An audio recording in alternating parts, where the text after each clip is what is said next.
हरि लाल की जय। तो दुर्गा सप्तशती हिंदू धर्म का सर्वमान्य ग्रंथ है और ऐसा अद्भुत ग्रंथ है जिसको सबने स्वीकारा है। इसमें माता भगवती की कृपा के बड़े सुंदर ऐतिहासिक स्तोत्रों का वर्णन किया गया है और बड़े गूढ़ साधन रहस्य बने। आप मुझे पूछें तो आचार्य जी, मैंने मैया जी के बहुत ग्रंथ पढ़े हैं, यहाँ तक कि मैंने 10 विद्या तक की कथा कही। कोरोना काल में 10 महाविद्या की भी कथा सुनाई। और मैं एक दिन चेक कर रहा था, पूरा गूगल में वीडियो चेक कर रहा था, अपनी 10 महाविद्या के अलावा मुझे कोई कथा मिली नहीं।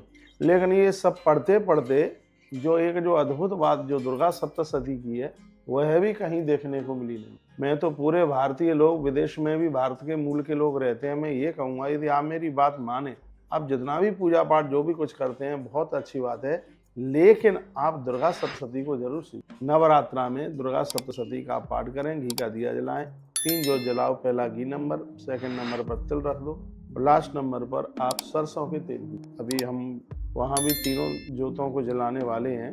तो मैं एक बार में फिर आपको यह निवेदन करना चाहूँगा कि आप दुर्गा सप्तशती के अनुष्ठान को जरूर आप स्वीकार करें। देखो, रोगान शेषान पहन से तुष्ट, हर तो बीमारी को खत्म करता है यह अनुष्ठान। पत्नी मनोरमाम देही मनोवृत्तानुसारिणी, घर की स्त्रियों के कलह को दूर करे, बीमारियों को दूर करे, झगड़ों को दूर करे। जिन बच्चों के विवाह नहीं हो रहे घर में, बहू चल करके आवे, बेटी अच्छे घर में जावे। तो शत्रु बढ़ गए हैं तो सर्वाबाधा प्रशमनम, ऐसे ऐसे संपन्नों का वर्णन किया गया भैया, दुश्मन भी परास्त हो जाए। ये अनुष्ठान दुर्गा सप्तशती का जो अनुष्ठान है वो बहुत ज़्यादा दिव्य है, बहुत ज़्यादा प्रभावशाली है। इसलिए जो 30 तारीख से नवरात्रा आ रही है और आप मन बना लीजिएगा, उपवास कीजिए, व्रत में एक बार फलियार ले लो। नवरात्रा में व्रत में बड़ी नई अच्छी अद्भुत चीज पढ़ लिया, दही बड़ा प्रभावशाली। दूध तो है ही व्रत में, लेकिन दही की बहुत बड़ी महिमा है। दही लिख लो, ये लोगों के फोन आते हैं पूछते। मैं कहूँगा सब्जियां वही आप लें जो व्रत में चलती। 8-9 दिन नहीं खाओगे उठ पटांग तो कुछ हो जाएगा क्या? मत लीजिए बिल्कुल। सब्जी में आप ले रहे हैं, आलू ले लो, शकरकंद ले लो, लौकी ले लो, लौकी। और मैं तो ये कहूँगा कि इस नवरात्रा को आप कर रहे हैं तो लाल मिर्च छोड़ दो, इसमें टमाटर भी छोड़ दो, इसमें सिर्फ काली मिर्च लो। यदि आपको खटाई खानी है, ये बातें तुम्हें कोई नहीं बताएगा, खटाई तुम्हें खानी है तो दही को प्रयोग में। दही की जो खटास है वो असली है, ओरिजिनल। बहुत जगह हमने पढ़ा है कि टमाटर को व्रत में नहीं दिया जाता, पर लोग ले लेते हैं। बहुत जगह आचार्य जी हमने पढ़ा है कि हरी मिर्च को भी नहीं लिया जाता, लाल मिर्च तो नहीं ली जाती, हरी मिर्च को भी नहीं लिया जाता फलाहार में, काली मिर्च का वर्णन। तो ये वाली नवरात्रा, और ऐसा नहीं है कि हमने नवरात्रा में टमाटर न लिया हो, हमने लिया है, ऐसी बात नहीं। और ऐसा भी नहीं है कि अनुष्ठान खंडित हो गया हो, ऐसा भी नहीं है। तो फिर उसकी जो फलश्रुति है वो कम हो गई, उसकी जो फलश्रुति है वो कम हो जाती है। तो आपको सब्जी खट्टी भी करनी है तो उसको दही से करो। आप लौकी ले लो, आलू ले लो, पनीर ले लो, दूध ले लो, फल ले लो। फल में चीकू चलता है, केला चलता है, व्रत में पपीता बहुत चलता है, लिख सकें तो आप लिख लें। सेब चलता है तो बिल्कुल लेते हैं। बहुत लोग बैंगन का भत्ता ले लेते हैं, बिल्कुल नहीं चलता। फलियार में टूटू की रोटी वोटी से बैंगन के भत्ते से खाते हैं, मैंने देखा है। बैंगन बिल्कुल नहीं चलता। हल्दी नहीं चलती मसालों में, हल्दी नहीं चलती, अजवाइन नहीं चलती।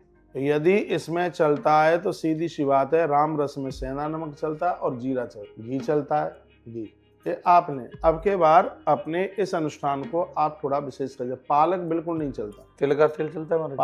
पालक बिल्कुल लोग ले लेते हैं, लेकिन मैं तो आपको ये कहूँगा ना सरसों का तेल लो, ना तिल का तेल लो। तो फिर तिल भी नहीं चलते, शुद्ध देसी है। तिल व्रत में तिल चलता है, मूंगफली चलती है, तिल तो चल जाती है, तो तेल भी चल जाएगा। हाँ, तिल चलता है। वैसे इसमें मैंने पढ़ा है कि तेल की जगह पर जो आप जो पदार्थ बनाते हैं, जो पढ़ा है मैं वही बोलूँगा, उसमें घी को ही लिया जाए। नहीं तो तिल की जो जलती है वो बड़ी ज़्यादा प्रभावशाली है।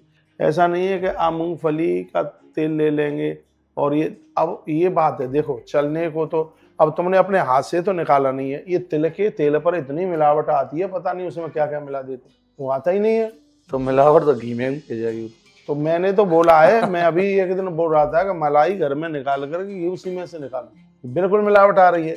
बाजार के घी में तो 100%। फिर वो दूध में मिलावट आ रही है। दूध में क्या मिला लेंगे? दूध ही नहीं आ रहा शुद्ध, तो कहाँ से आएगा? तो फिर अब क्या करें? तो हैं, तो ये दिक्कत तो हो रही है। हाँ, ये परेशान कहाँ से और दूध मिलावट का आ रहा है। पपीता के फल को लिया गया, इसमें बहुत विशेष लिया गया। फलियार में सेब लिया गया, चीकू और केला तो सर्वमान्य लिया गया। तो ऐसी चीजें आप बिल्कुल आप ले सकते हैं, लेकिन ये पपीते को जो पका रहे हैं ये बहुत गलत विधि से पकाते हैं। कल में अब महाराज जी ये जो पनीर है, पनीर को भी गलत तरीके से फाड़ा पूरी होती है। नहीं, अपने घर बनाए, इसमें तो ज्यादा बाजार का लेवे ही नहीं, ठीक है, बाजार का मत कुछ लीजिएगा। आलू राजा है, सही, बहुत, मैं बहुत लाइक करता हूँ आलू, देवता को बहुत लाइक करता हूँ, इसके अलावा कुछ है ही नहीं। और इसमें अच्छा देखो, मैं अब इतना परहेज कहाँ तक किया जाए। अब कहीं लिखा था कि किसी भी व्रत में आप अदरक नहीं ले सकते, नारिकेलम नारियल की गिद्दी नहीं ले सकते।